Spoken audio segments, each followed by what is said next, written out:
हर किसी की जिंदगी में एक दरवाजा होता है जो बंद रहना चाहिए था, लेकिन मैंने उसे खोल दिया और उसके उस पार मेरा सौतेला बेटा खड़ा था।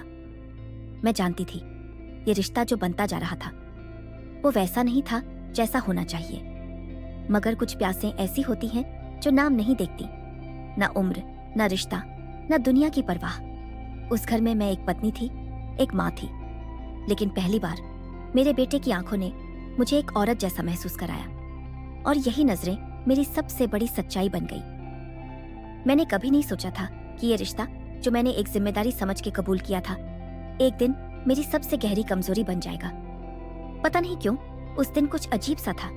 बादल बिना मौसम के छा गए थे, जैसे कोई बात थी जो दिलों में दबी हुई थी और अब फूटने को तैयार थी। मैं अपने कमरे की खिड़की से बाहर देख रही थी। बारिश की वो पहली बूंदें जमीन को छू रही थी, जैसे किसी के होंठ मेरे रूह को छू गए हों। अजीब सी बेचैनी थी। उसी वक्त दरवाजे की घंटी बजी। बेटा आ गया शायद। मैंने जल्दी से बाल समेटे, दुपट्टा ठीक किया और बाहर आई। वो पहली बार घर आ रहा था। उसका शहर में पढ़ाई पूरी करके गांव वापस आना और मेरा उसके सामने जाना। वो 23 साल का लड़का और मैं 32 की हूँ, लेकिन पता नहीं क्यों अपने सामने खड़े उस लंबे चुपचाप खड़े लड़के को देखकर मुझे पहली बार अपनी उम्र कुछ ज्यादा सी लगी।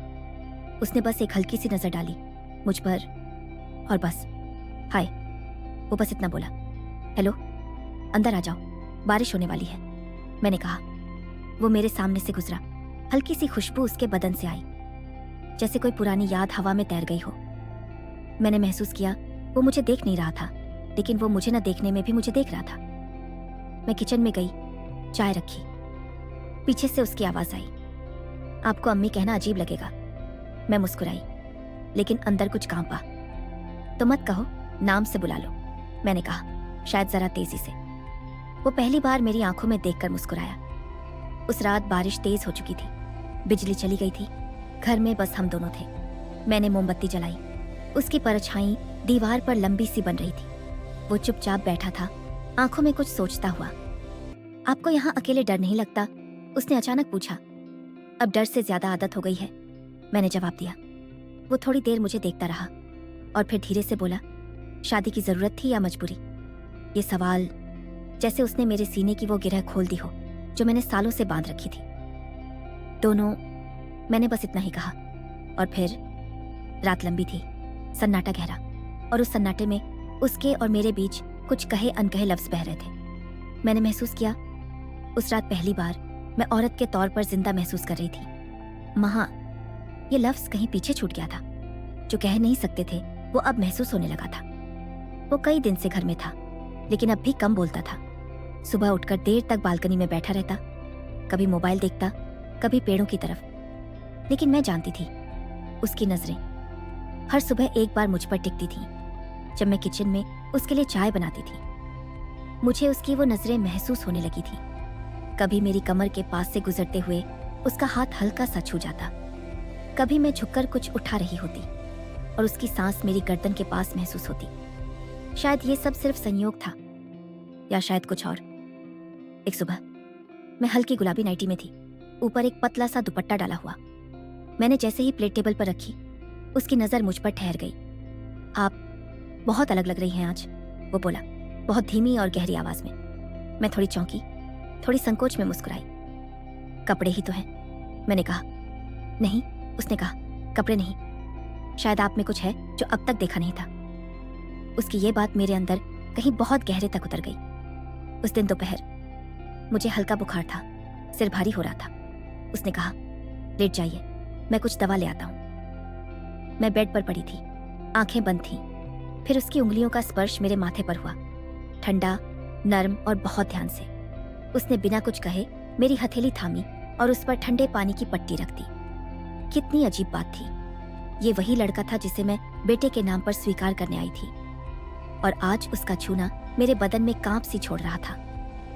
अकेले मत रहा करो इतना, उसकी आवाज आई। और क्या करूं? मैंने आंखें बंद रखते हुए कहा। मैं हूं ना? उसने मेरी हथेली को हल्का सा दबाया। उसी रात को मैं सोने जा रही थी, लेकिन लगा जैसे कोई मेरी पीठ के पीछे देख रहा है। मैंने मुड़कर देखा, वो खड़ा था दरवाजे पर। आप ठीक है? उसने पूछा। मैंने बस सिर हिलाया, लेकिन फिर वो वहीं रुका रहा। शायद कुछ और कहना चाहता था। कुछ चाहिए? मैंने पूछा। उसने धीमी आवाज में कहा, नहीं, बस नींद नहीं आ रही थी और आप बहुत अकेली लग रही थी। एक सेकंड के लिए मैं भूल गई कि वो मेरा बेटा कहलाता है। मुझे सिर्फ उसकी आंखें दिखी, गहरी, समझदार और बहुत मर्दाना। मैंने बस इतना कहा, आ जाओ, बैठो पास में, बात करते हैं थोड़ी। वो पास आकर बैठा। हमारा कंधा हल्का सा छू गया था। एक खामोशी हम दोनों के बीच थी, लेकिन बहुत कुछ उस खामोशी में कहा जा रहा था। उस रात मैं सिर्फ औरत थी, ना सौतेली माँ, ना पत्नी, ना किसी की बहू, सिर्फ एक औरत जिसे किसी की गर्मी, किसी के शब्द, किसी के स्पर्श की जरूरत थी। उसने मुझे उस नजर से देखा जिससे कोई किसी अजनबी को नहीं, किसी अधूरी औरत को देखता है। अगले दिन बारिश सुबह से ही हो रही थी। आसमान बिन रुके रोता रहा, जैसे हमारे अंदर कुछ बह रहा था जो बाहर नहीं निकल पा रहा। शाम होते होते बिजली चली गई। घर में अंधेरा और मोमबत्ती की रोशनी, वो हल्की सी हलचल हर कमरे में थी। और हमारे बीच भी। मैंने हल्के क्रीम रंग का साटन का नाइट गाउन पहना था, जिसमें नीचे की तरफ बारीक कढ़ाई थी। ऊपर से एक पतला सा शॉल डाला, बस औपचारिकता के लिए। पर अंदर कुछ था जो आज चैन से बैठने नहीं दे रहा था। मैं हॉल में बैठी थी। उसने आकर टीवी के पास लाइट जलाने की कोशिश की। बिजली तो गई ही रहेगी लगता है, वो बोला। मैंने सिर्फ सिर हिलाया। फिर वो मेरे पास बैठ गया, नजदीक, इतना कि हमारी सांसें टकरा रही थी। अब थक गई होंगी, उसने धीरे से कहा। थोड़ा रिलैक्स कर लीजिए, मैं हूं यहीं। मैंने उसकी तरफ देखा। उसके बाल थोड़े गीले थे, कॉलर से पानी टपक रहा था। मैंने बिना सोचे उसके बालों में हाथ चला दिए। वो पल रुका नहीं। उसने मेरी उंगलियों को अपने हाथ में थाम लिया, धीरे, बहुत धीरे, जैसे इजाजत मांग रहा हो। मेरे हाथ कांप रहे थे। आप डरती हैं मुझसे? उसने पूछा। डरती नहीं, खुद से डरती हूं, मैंने कहा। तो खुद को मेरे हवाले कर दीजिए, कुछ नहीं होने दूंगा। उसकी आवाज बहुत गहरी और ठहराव वाली थी। और फिर उसने मेरी उंगलियों को चूमा, बहुत हल्के से। वो चुंबन कहीं उंगली पे नहीं, मेरे दिल के भीतर लगा। मैंने अपनी आंखें बंद कर ली। उसका चेहरा मेरी गर्दन के पास आया। उसकी सांसें मेरी त्वचा से टकराईं। मैं सिहर गई। अगर ये गलत है तो इसे रोक लीजिए, उसने कहा। मैं चुप रही। उसने मेरी गर्दन पर अपने होंठ रखे। एक धीमा, गरम, कांपता हुआ स्पर्श जिसने मुझे पूरी तरह से तोड़ दिया। मैंने उसकी कमीज की कॉलर पकड़ ली, उसे अपनी तरफ खींचा। हमारे होंठ मिले और उसे एक चुंबन में मैंने वो सब कह दिया जो मैंने कभी किसी से नहीं कहा था। वो चुंबन कामुक नहीं, इबादत जैसा था। उसके हाथ मेरे गाल पर थे, लेकिन उसकी उंगलियां मेरी आत्मा तक उतर रही थीं। उस रात हम एक दूसरे की बाहों में बैठे रहे। न ज्यादा हुआ न कम, लेकिन जो हुआ वो सीमाओं की हद को छू चुका था। ये जो हो रहा है ये सिर्फ जिस्म नहीं है, मैंने कहा। मैं जानता हूं ये वो है जो किसी रिश्ते में नाम नहीं दिया जा सकता। जिस्म तो सिर्फ जरिया था, जो लिपटा था वो उसकी निगाह थी। अब हम दोनों कोशिश करते थे नजरें चुराने की, लेकिन हर बार नजरें वहीं लौट आती थी, एक दूसरे पर। मैं जब किचन में होती तो वो अक्सर पीछे से आकर कुछ न कुछ पूछने लगता। ये सब्जी कैसे बनती है? आपको कौन सी खुशबू पसंद है?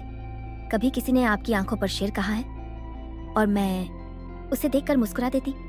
एक दोपहर मैं कपड़े तह कर रही थी। उसने कहा, आपके कपड़े बहुत अलग से होते हैं। मतलब? मैंने पूछा।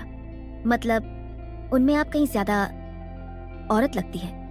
मैंने उसे देखा, सीधा, उसकी आंखों में।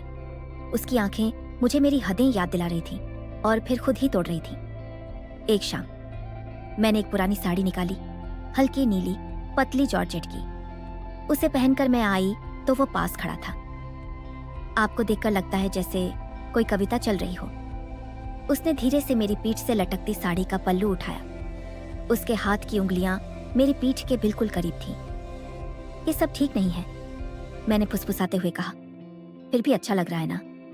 वो बोला, एकदम ठहरे हुए सुर में। मैंने सर झुका लिया, पर वो मेरे करीब आया और मेरी गर्दन के पास फुसफुसाया। मैं जानता हूं आपका बदन भी अब इन रेशमी कपड़ों में खुद को नहीं छुपा पा रहा। अगली रात मैं बेड पर थी, नीली नाइटी में, हल्की सी थकी, लेकिन नींद नहीं आ रही थी। उसने दरवाजा खटखटाया। कुछ चाहिए? मैंने पूछा। आप? मैं चौंकी नहीं, शायद इस जवाब की आदत सी हो गई थी अब। वो पास आया, बैठ गया, फिर मेरी नाइटी के बटन की तरफ देखा। नहीं खोला, बस देखा। हर बार छूना ही जरूरी नहीं होता, कभी कभी सिर्फ पास रहना ही काफी होता है। उसने मेरे बालों में उंगलियां फेरते हुए कहा, हमने उस रात कुछ नहीं किया, पर बहुत कुछ हो गया। उसकी उंगलियां मेरी जांघ पर थीं और मेरी हथेली उसके सीने पर। हम दोनों बस एक दूसरे की गर्माहट में सांस ले रहे थे।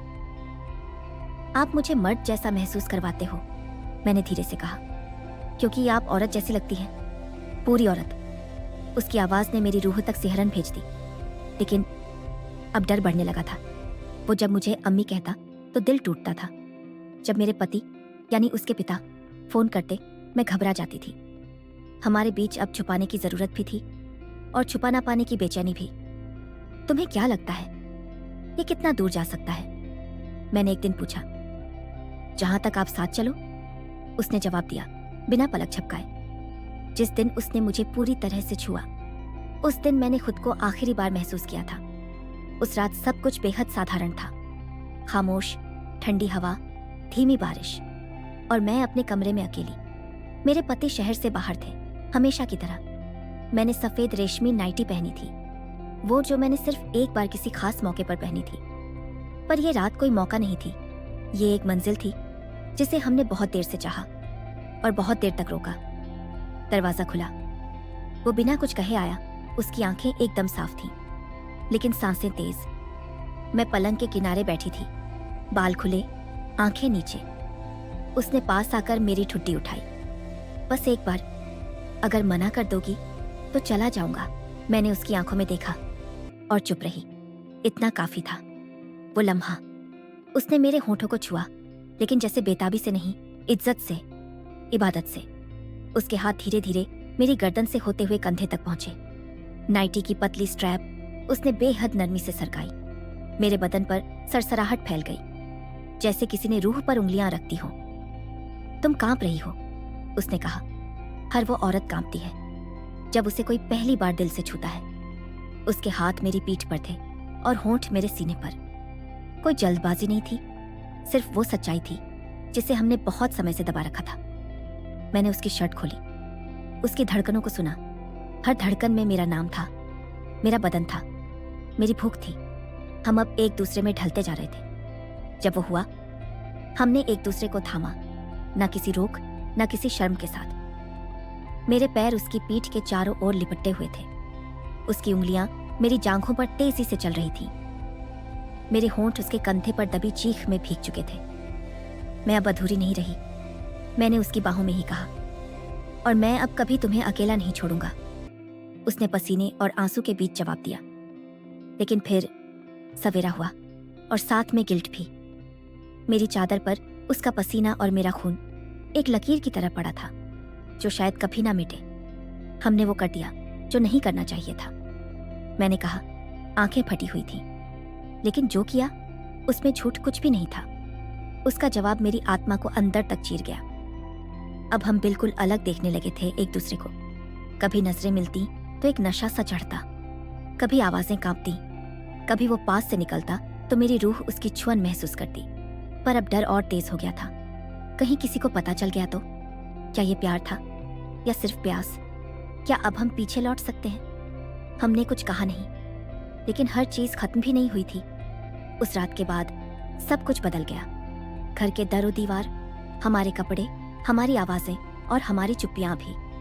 मैं अब हर वक्त सजती नहीं थी, लेकिन हर बार उसके सामने आते वक्त रुकती जरूर थी। कहीं कोई और ना पढ़ ले।